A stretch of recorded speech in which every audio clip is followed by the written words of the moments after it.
Hi, welcome back. And we just got a nice phone call from someone hoping that Lisa would stay with the show. Boy, will that person be disappointed. No, Lisa hopefully will come back and visit us again. I'd like to welcome my first guest right now, one of the 6 Democratic nominees for the Vermont Senate, Howard Russell. Hi. Hi. It's nice to have you here. Thanks. And this is Lisa. Lisa, this is Howard. Hi, Lisa. Howard, this is Lisa. Is this a nice, happy threesome? We all should go out playing miniature golf or something. So now let me ask you. Now, you ran 2 years ago. Yes. Right? Mm-hmm. And now, at that time, were there as many Democratic nominees as there are now? Yeah, there are always there are 6 Senate seats, so there are always 6 Democrats and 6 Republicans, and at that point there were 2 independents in addition, so there are 14 total. Now that was your first run, right? Right. This is your second? Right. Mm-hmm. Now, obviously the election's November 3rd, and let's just talk a little bit about some of your background and where you're employed now. Now you're in Human Services now, right? Right. I work at the Parent-Child Center in Middlebury. I've worked there since about 1980, and I work with teenage parents and their kids. I'm a caregiver with infants and toddlers, and I work with teenage parents, teaching them about parenting issues. Do you have a degree in social work? Or? I have a degree in counseling psychology. Yeah. And now, how long have you been employed in that capacity? Since 1980, about 12 or 13 years. Do you think if you're elected, you're going to continue to do the community service kind of thing there? Well, I'm hoping, if I'm elected, from January through April, it's pretty much a full-time job. But other than that, I will be working there, and I'm hoping to work there at least half a day a week through that period. So. Now, just the election process itself right now must be taking up a lot of time, right? Now, where are election headquarters? I'm not sure what you mean by that. Where's the brain set for everything to figure out what your next move is? And well, where do you keep the buttons, Howard? In my huge office in my home. No, we don't. Most local candidates don't have offices per se. It's run out of people's homes. So, yeah. And what's your next public appearance to talk about some of your platforms and some of your issues? Well, there's some public forums coming up in October. There's a NOW forum coming up. I think it's October 15th at Contois Auditorium. Will all of the nominees be there? They should be. They'll all be invited. Actually, in terms of the forums, it tends to depend on who's putting it on and whether the group is perceived to be a generally supportive group. Often there are some people who are absent, mostly because they don't particularly want to be questioned by groups that will or might be hostile. So. Now, we had a chance to talk a little bit earlier about some of your priorities here, and let's talk a little bit about your pro-choice stance. I think that pro-choice is a real critical issue this year, and I think partly because the Supreme Court took some actions this year which basically opened the field up and gave free rein to state legislators to make decisions around women's right to choose, issues around abortions or maintaining pregnancies. And that's a real concern for me. I think partly the concern comes for me personally. As a gay man, I feel like I have a sense in my own life of what it's like to be denied choice over my own body. And it makes my convictions in terms of choice very powerful for me. And I think that Vermont is one of the most strongly pro-choice states in the nation right now. It's one of the few states that continues to fund abortions for poor women who choose that option. Do you think out of your fellow nominees you're meeting a lot of opposition, that they're not pro-choice? No, that the majority of them are pro-choice. There are only a couple who are not pro-choice. And I think that part of the issue, though, that voters need to be aware of in terms of being pro-choice. A lot of people call themselves pro-choice and yet need to be questioned about what exactly that means. There's a whole range of what that means for people. For some people it means not allowing any kind of restrictions on abortions. For some people it means that they will not support outlawing abortion. There's a whole range of what that can mean. Right. So I think it's real important with any particular candidate, to check that out. Well, it's good to hear that you're making that a priority for yourself. Now, we'll open the line 658-5165. Also, if any persons want to call up and have a comment or a question for Howard. But let's move on. Now, what is the term here? Now, you actively want to support vulnerable Vermonters. And who falls under that category? Well, I think a lot of people. I think people who are dependent on the state for various services. I think elderly Vermonters, young children, economically disadvantaged people, poor people, people with physical or mental disabilities. I think this is a real challenging time right now because money is real scarce. The economy is not doing what it's supposed to be doing, and it's putting a whole lot of pressure to cut back, to restrict.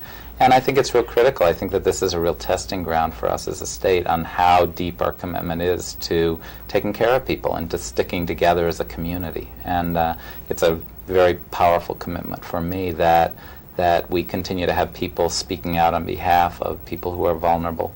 And I think part of my concern is that I've heard the level of conversation and oftentimes feel that when I go to the legislature and hear them talking about these different groups of people, I feel like they don't know who they're talking about.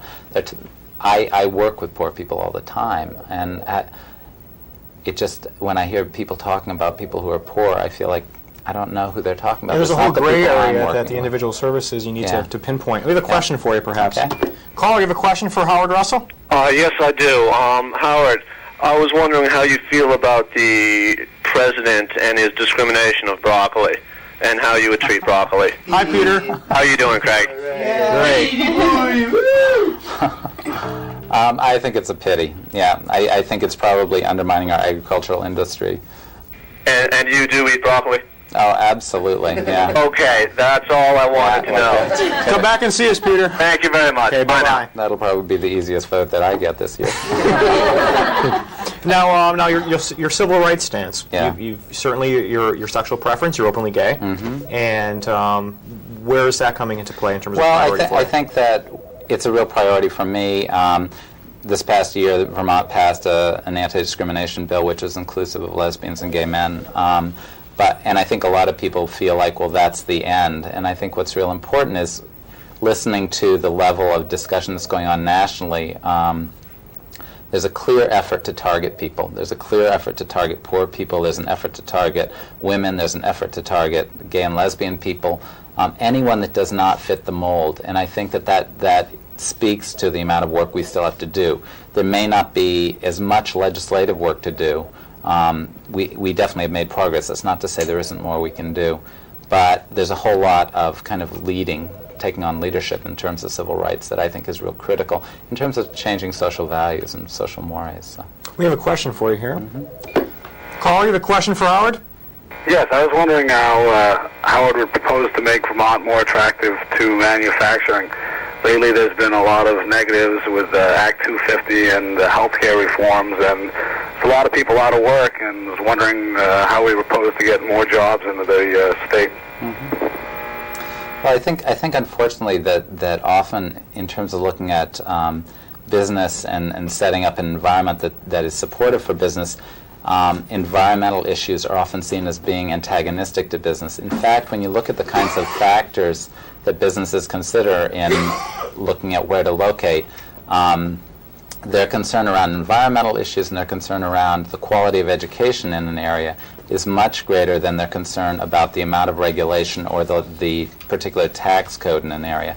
So I think that maintaining our clean environment is critical. I think education funding reform is a real critical issue in terms of attracting business here and businesses knowing they can keep employees here. Thanks for calling. All right, thanks. Now, where does your partner Brian fit into in being a part of this process in terms of your stance with civil rights and the other issues? Well, I think that Brian Cody is my partner, and I think his role in the campaign varies, as I think the partner of any person choosing to run for office does. But two of you certainly have a personal as well as community, invested interest. We certainly have a commitment to make change, and part of the importance of that is my being willing to be visible as a gay man. I think is an important part of bringing about change. I think Brian's commitment to being visible in our relationship is an important piece of the commitment to change. One more call here, perhaps more. Caller, you have a question for Howard? Yes, I was wondering if Howard is for the universal health care plan for the state of Vermont, and if he's for single-payer system, and also what's his favorite song? Three very important questions. Okay.